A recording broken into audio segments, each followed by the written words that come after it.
Қайырлы күн достар. Бүгін мен сіздермен өте дәмді, ерекше алмамен жасалынатын бәліштің рецептісімен бөлісемін. Ингредиенттердің барлығы қолжетімді. Ал енді бастайық. Ең алдымен бөлме температурасында жұмсақ сары майға шекерді қосып, шанышқымен немесе миксермен араластырып аламыз. Содан жұмыртқаның тек қана сарысын қосамыз. Ақ уызын бір шетке қоя тұрыңыз, оны меренгаға пайдаланамыз. Ал енді жақсылап араластырып, қопсытқышты ұнға қосып, аз мөлшерден ұнды қоса отырып, жұмсақтау қамыр илейміз. Басында осылай шанышқымен араластырып, кейін қолмен илейміз. Қамыр осындай әдемі бір тегіс болады. Содан қамырды пакетке орап, тоңазытқышқа жарты сағатқа қоямыз. Ал енді салмасына кірісеміз. Ол үшін алманы сыртқы қабығынан және ортасындағы дәндерінен тазалап, төрт бұрышты етіп турап аламыз.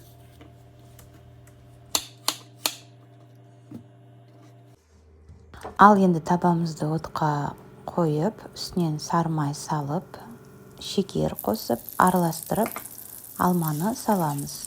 Алманы қуырып аламыз. Алма соңында бәліште өте жұмсақ, дәмді болып шығады. Мен шамамен осылай 4-5 минуттай қуырдым. Қайта-қайта араластырып отыру керек. Алманың өзіндегі сөлі толығымен кету керек. Түсі шамамен осындай болып шығады. Ал енді салмасын оттан алып, толығымен суытамыз. Ал енді меренга дайындауға кірісеміз. Ол үшін ақуызымызды үлкенірек құрғақ ыдысқа құямыз. Бұл жерде ең маңыздысы ыдыста, миксерде толығымен құрғақ болу керек. Сол кезде меренга жақсы шығады. Ал енді баяу жылдамдықта 1-2 минут осылай ағарғанша миксерлейміз. Содан ағарғаннан кейін шекерімізді 2 бөліп қосып, тағы да 2-3 минуттай жылдамдықты көбейте отырып миксерлейміз. Меренга дайын болғанда осындай із қалдырады. Ыдысты төңкерген кезде ақпайтын болады.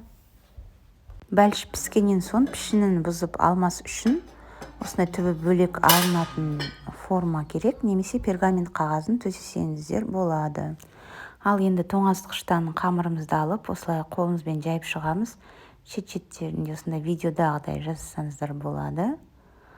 Содан үстіне алманың салмасын салып шығамыз. Біркелкі етіп жайып шығамыз. Соң үстіне меренганы саламыз. Және қасықтың көмегімен тегістеп алсаңыздар болады. Қызып тұрған пеште 170 градуста 40-45 минутта пісіреміз. Қыздар, әркім пеші әртүрлі болады. Егер меренгаңыздың беті ертерек қызарып қалса, уайымдамай бетіне фольга төсеп, ары қарай пісіре беруге болады.